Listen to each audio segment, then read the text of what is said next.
What does Arizona State, Clemson, Georgia, Notre Dame, and Ohio State all have in common? They're all going 12-0 in 2025 on paper.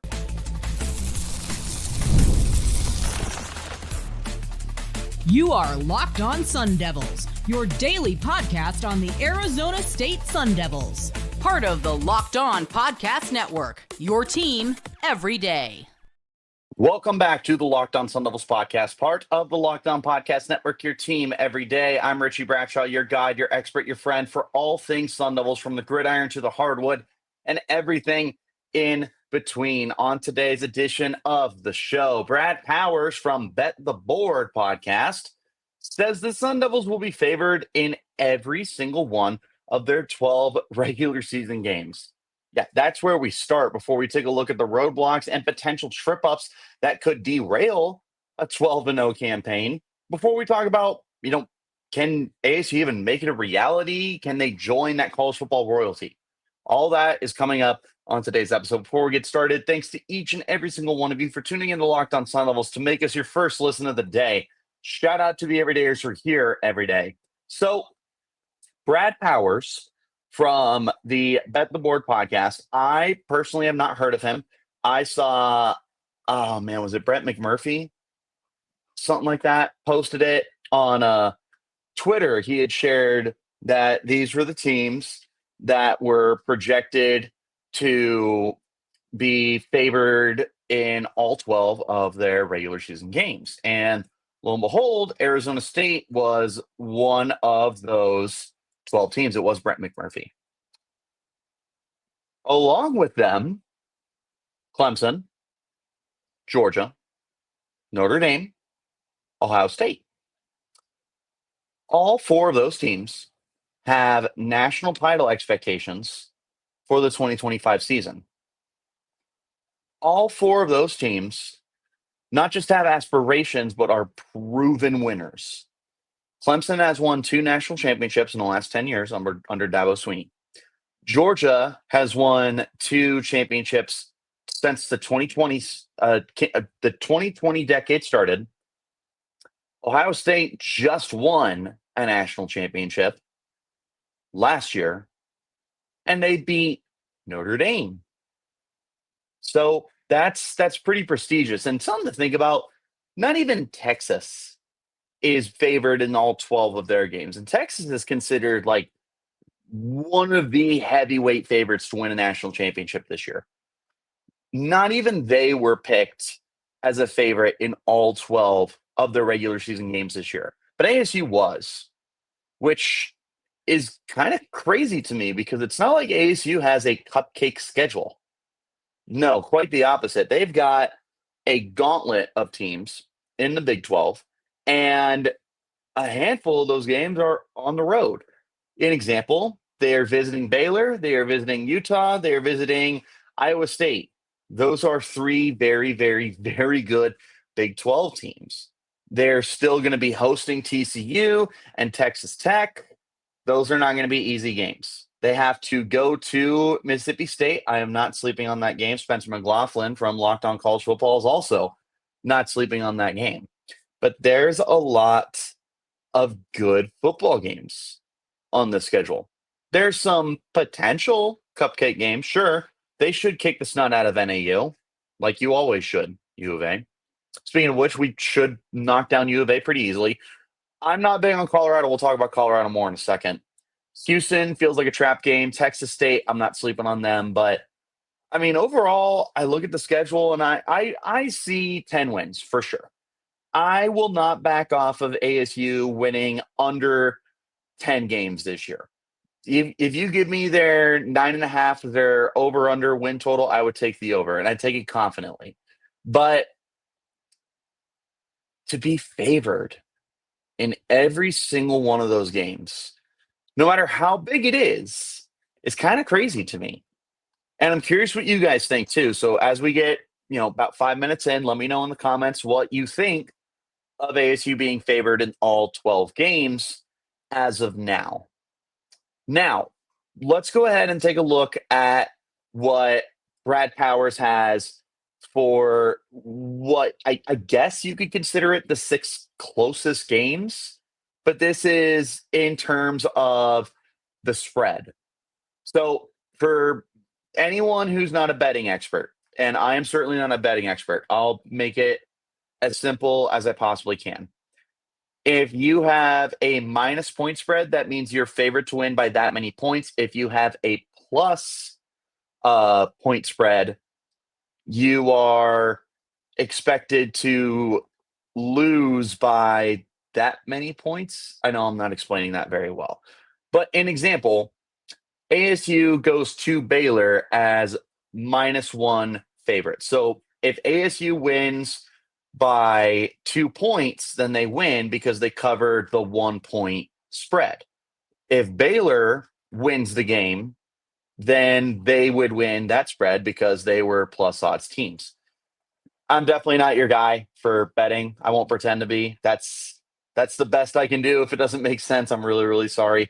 Hopefully someone in our comment section will be able to help you out, but don't bet unless you go to our friends over at FanDuel and you're a degenerate like me. But that's neither here nor there.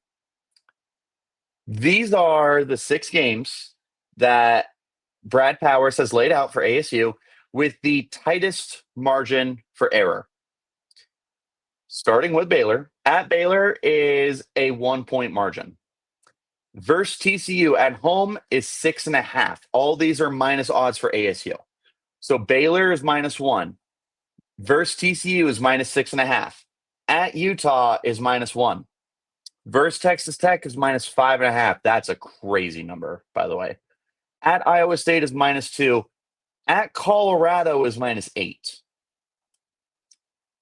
Side note, I'm not in on Colorado this year. I don't think they should be in that spot. If you want to give a -8 spot for me, give it to Mississippi State. Maybe a hot take. But it's just interesting that ASU has such a nice advantage at home with TCU and Texas Tech for their point spreads. And TCU and Texas Tech might be the 2 best teams that are on that 6-game little stretch there. Like they truly are. I'm big on TCU. In fact, I'm sitting down with Stephen Simcox from Locked On Horned Frogs later on today. So have your notifications on so you get the update when that episode drops. It's interesting that these are the teams that they picked as their closest. But there is a commonality with these teams, and that's that they all have high-powered offenses.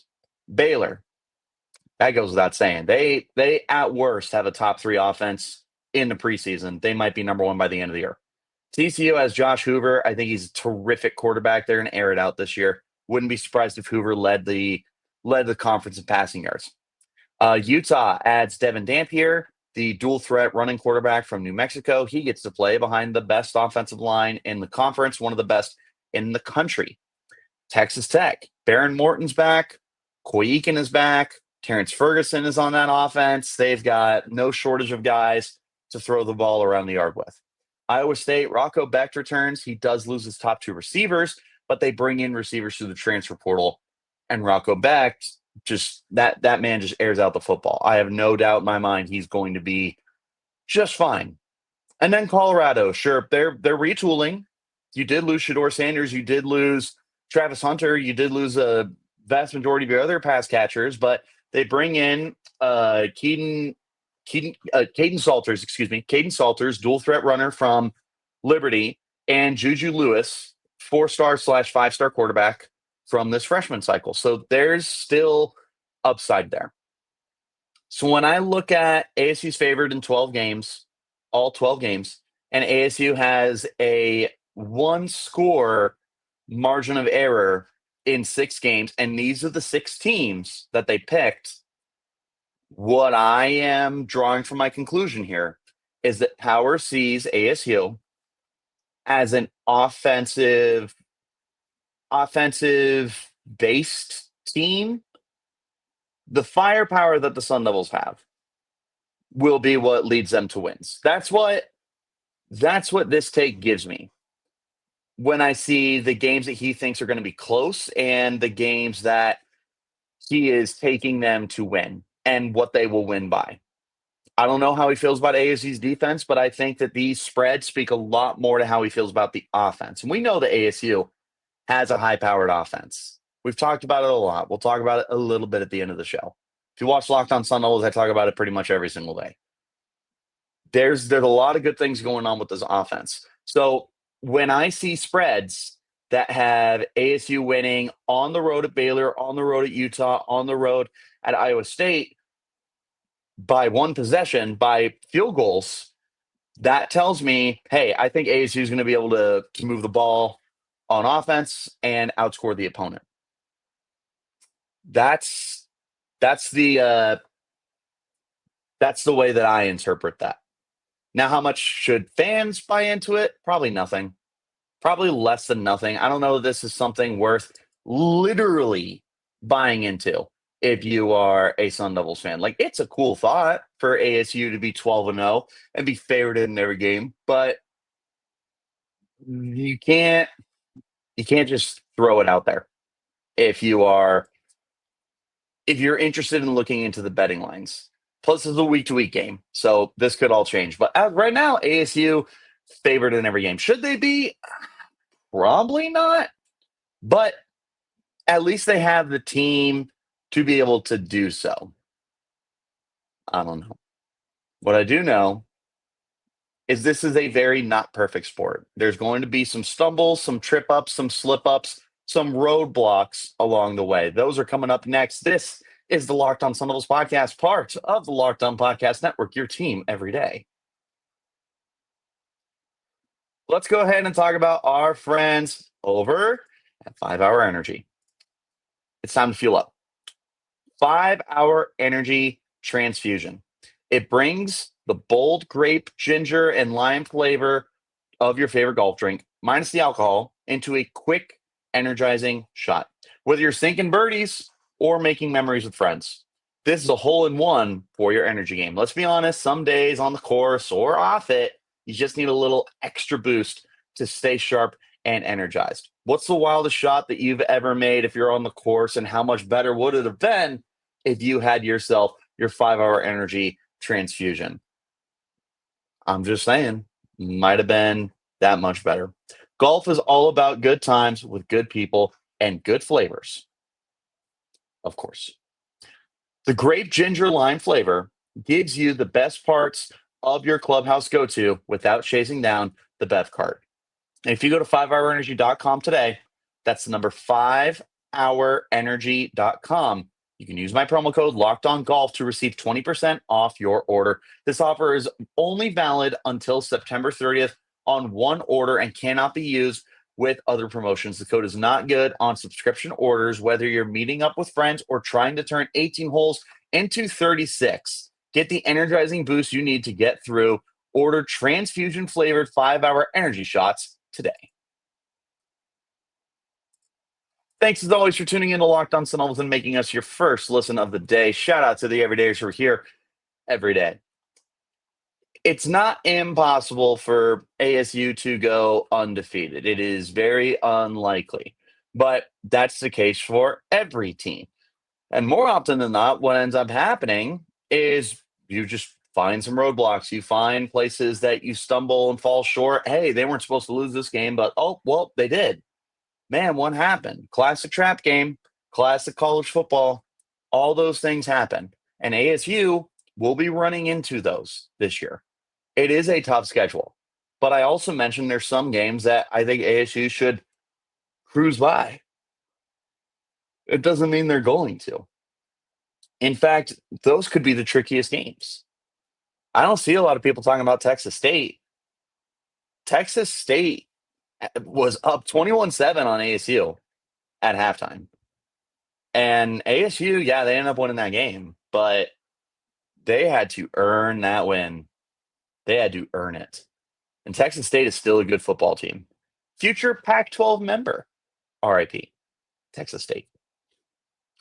I'm not sleeping on that game. I do think that having that back in Tempe should make it a little more, not easier, but not as big a sweater as it was going to San Marcos. But I've been wrong before. West Virginia, I don't think that's going to be a game, but who knows? Rich Rodriguez is back. West Virginia is pretty stubborn. There's games on here, man. Mississippi State. I'm not overlooking Mississippi State. Those are games that could be the slip ups, right? Those are some upset warnings. We'll talk about a little more in a second. I want to look at those spreads for a second though, because that's really where this focus is, right? ASU is favored. They're favored through the spread. Okay, well, what's the spread? Of the 6 spreads that we were given, 3 of them that I feel are the toughest to get are the 2 home games. Texas Tech 5.5, Texas Christian, TCU 6.5, and Iowa State 2. Baylor, Utah are 1-point spreads. That's essentially a pick 'em. I'm out on Colorado. -8 on Colorado. Look, man, maybe they could be that good. I do not see it. I do not think that Colorado is going to end up coming out guns blazing and one of the best teams in the Big 12 this year. I think that they are set for major regression. This game's not gonna go in their favor. Unless I turn out to be completely wrong, which obviously never happens. I don't know how I feel about covering those spreads. I understand Tech is at home and that TCU is at home. Those are 2 phenomenal Big 12 teams. Those are 2 legitimate title contending teams for this conference. 5.5 and 6.5, man. I don't know. That's hefty. That is hefty. Here's something also worth noting. 1 possession games. It's pretty difficult to win those on an annual basis. ASU played 14 games last year, 12 regular season, 2 playoff games. One of them was the college football playoff. One of them was the Big 12 conference championship game. Of those 14 games, ASU participated in 8 one-score games, more than half the season, which included the college football playoff game against Texas, which they did ultimately lose. But that's the thing. They went 6-2 in 1 possession games. If you only wanted to include the regular season, ASU was 6-1. Their lone loss was to Texas Tech. That Texas Tech loss was 8 points. Otherwise, ASU was winning their one-score games by an average of about 5.2 points. Those one-score games are super difficult to replicate. I mean, it just you don't see that stuff very often on an annual basis where a team will just consistently win 6 to 7 of 8 or 9 one possession games. That just doesn't happen. ASU's got a little bit of history that they're going to be going up against here. More than half your season, and you won 3/4 of those games, 75% of those games that were one score, you won. That's tough, and I don't know how you can feasibly do that on an annual basis. And this guy, Brad Powers, has ASU in 6 one possession games. What are the odds that you go 6-0 in those one possession games again? Especially because most of those games are road games, and the 2 home games are the 2 most difficult home games on the schedule for ASU. And he still has big spreads, which I don't think they cover those spreads comfortably. You're asking ASU to beat Texas Tech by a touchdown and TCU by a touchdown and a PAT. That's asking a lot. So again, in terms of just covering the spread here, that's not easy to do, let alone actually winning the games IRL. I did mention upsets, and I want to talk about those a little bit as well, because maybe I am totally wrong about Colorado. There's obviously a reason why people really, really like them. There is intrigue here. There is 5-star players on this roster. There are future NFL players on this roster, even after Shador Sanders and Travis Hunter went to the pros. There's still a lot of good things for for for this team to work with. I'm very interested to see how it ends up going around this year. But going to Boulder is not going to be the easiest. Maybe they do sneak up on you. Okay, what else? Texas State. I don't know. They can close out the game. They win that game last year. I feel like a lot of ASU fans have kind of flushed that game out of their memory. I don't think that's smart to do. I think you need to remember how close that game was. Houston. I like Houston. They are beating someone they're not supposed to beat this year. They are beating someone that they are not supposed to beat this year. They were a thorn in the side of a lot of teams last year. They are beating someone they're not supposed to beat. And again, to beat that drum, Mississippi State. Trip to Starkville, that is an SEC team, even if it's in the lower tier. But Mississippi State is a good program. I think they're going to rebound from a bad last season. We'll wait and see. And of course, there's always injuries, there's depth, there's schedule stretches that can be really difficult for ASU to stack together. All those wins create the blocks and whatnot. So getting to 12-0, not going to be the easiest thing in the world. There are tons of trip up opportunities here. There are upsets, and again, from the spread standpoint, there are some tough spreads that ASU is being asked to cover. But can they? Can they actually go 12-0? Can they be college football royalty? That's coming up next. This is the Locked On Sun Devils podcast, part of the Locked On Podcast Network, your team every day. Again, thank you all so much for tuning into Locked On Sun Devils and making us your first listen of the day. And a shout out to the everydayers who are here every day. Can ASU actually go 12-0? I mean, yeah. It's not completely delusional.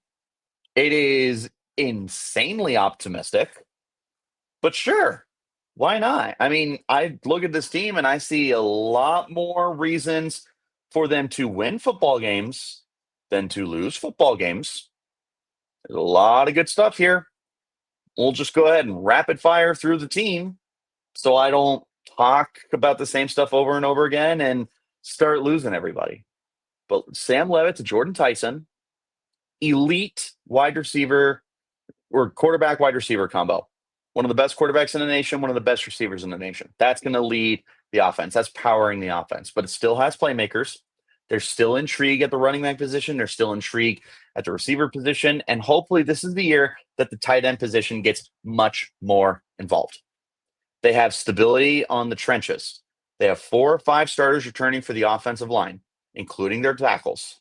They have their 4 starting defensive linemen from last year, missing potentially one of your starters at defensive tackle. I'm not sure who got more starts between Jeff Clark and Jacob Richcon-Gaika, but you got your top 3 edge rushers back.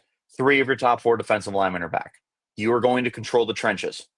You control the trenches up front, you're going to win a lot of football games.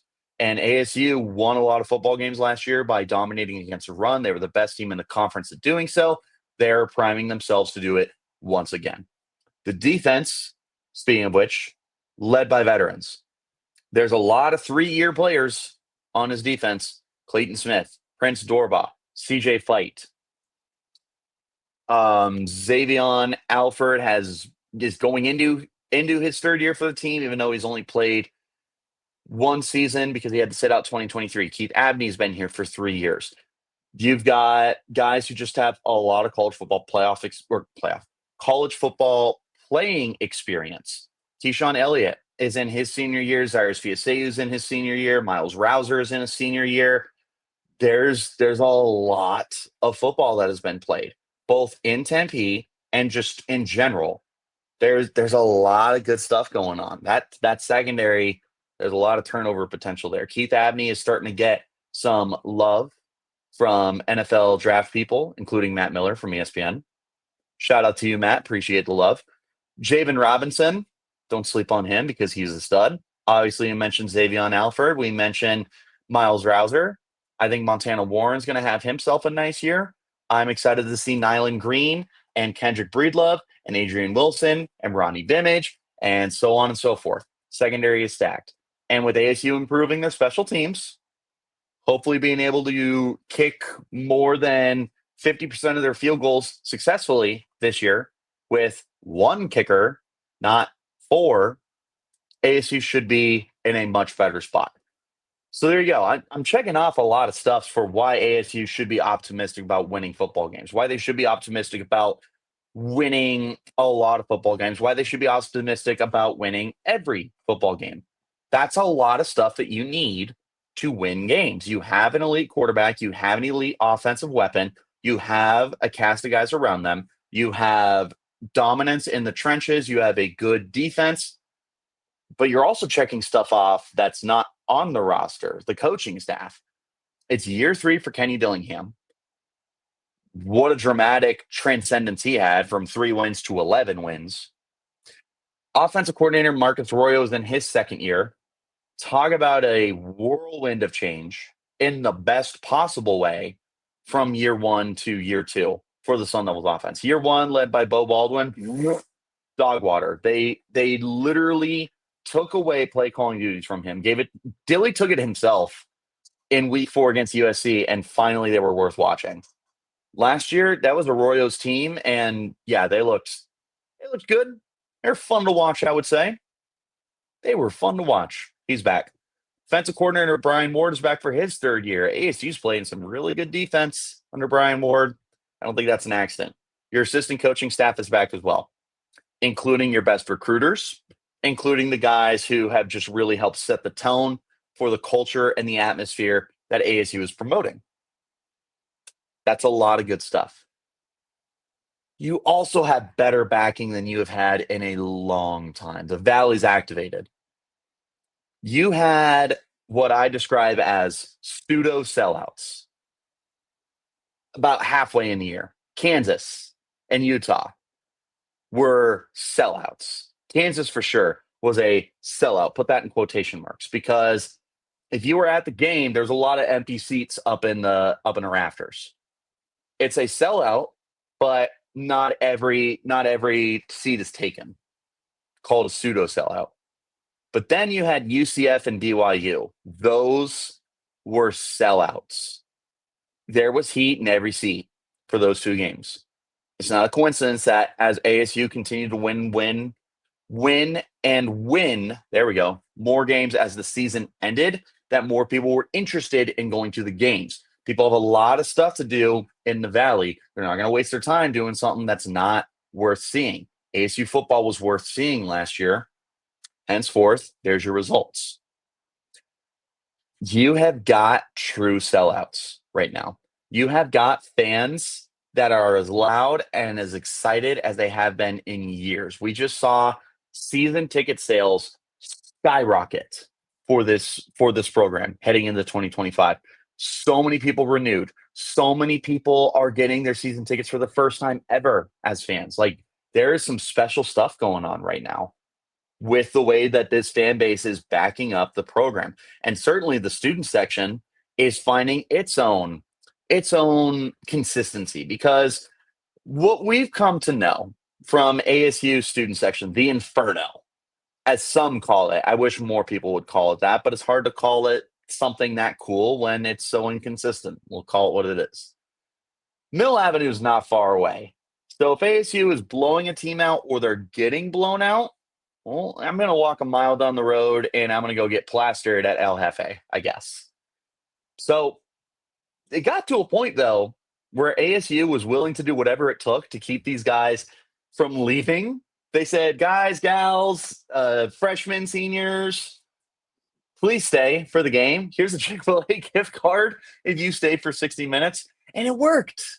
It worked. You did what you had to do. But guess what? By the end of the season, they stormed the field twice. They were all about it. The Inferno was lit up. You got them to stay for 60 minutes of that game. They're buying in. Now, I don't know if I expect that to stay the same for NAU because I think the ASU is going to kick the teeth in of the Lumberjacks. And then everyone will be like, well, let's go party and celebrate a 62-6 win kind of thing. But when you do get those tight games against like Texas Tech and TCU, I do anticipate that the student section is going to be dialed in for 60 straight minutes, whether it's a 60-point win or a 6-point win. If ASU goes 12-0, whether it's IRL or through the spread, there's a lot of factors that are playing in to why they can do it. There's not nearly as many factors as why they can't do it. To me, the host of Locked On Sun Devils, one of the most biased people you will find, I don't know if you can name more than 5 reasons why ASU will lose every single game, why ASU will lose the majority of their games. I just don't see it. 8.5 win under total. If you gave that to me and you took it, if you took the under, I'd be blown away. I would have no idea how you could take ASU to win 8 or fewer games. That's crazy to me. But there's a lot here that is stacking up for ASU to go 12-0. And the last thing that I want to leave off this episode with, if you do that, you could potentially insert yourself into college football royalty. That does not mean you are a blue blood. Blue blood gets thrown around a lot. And I got news for you. There is a small number of blue blood college football programs. You've got Michigan, Ohio State, Alabama, Texas, probably Georgia. I'd have to look at their history a little bit more. Notre Dame, USC. That's about it. And a lot of those programs are not what they once were. Oregon wants to call themselves a blue blood. In modern age, yes. You don't have a national championship, you can't be a blue blood. So ASU doesn't have a national championship, they can't be a blue blood. But they could be the next Oregon. Yeah, I said it. At worst, you go 12-0 this year, coming off an 11-win season, you might be the new Oregon. And being the new Oregon is pretty nice. Winning football games is nice. I know that they're still looking for that national title, but it might be around the corner with the way that program's trending right now. And if I'm telling ASU fans that you're going to be the next Oregon, I promise you that this is something that's going to get a lot of people excited. 12-0. It's not a prediction. It's a slight possibility. It's not impossible. It is improbable. But the mere fact that not Locked On Sun Devils host Richie Bradshaw, not another Arizona State media member, is taking the Sun Devils to be favored in all 12 of their regular season games is very, very noteworthy. And it's something that you should be paying attention to as well. Do you think ASU is going 12-0 in all of their games? Let me know in the comments. You can hit me up on Twitter at RichieBrads36, the podcast at LO_Sun Devils. Thanks so much for tuning in to Locked On Sun Devils and making us your first listen of the day. A shout out to the everydayers who are here every single day. Don't forget to hit subscribe, turn on notifications wherever you're getting your shows, and that way you'll get an update so you never miss any of the content that we've got coming in for you. Like I said, we will be back a little bit later today, sitting down with Locked On Horned Frogs host Steven Simcox to take a look at those TCU Horned Frogs, who I am very bullish on this year. We're taking a look at them. We have got the top 100 players, according to the hosts of the Locked On Podcast Network, including yourself. And ASU had some players in there. We're going to talk about that coming up, though. So I'll see you next time. Until then, you keep it locked right here on Locked On Sun Devils.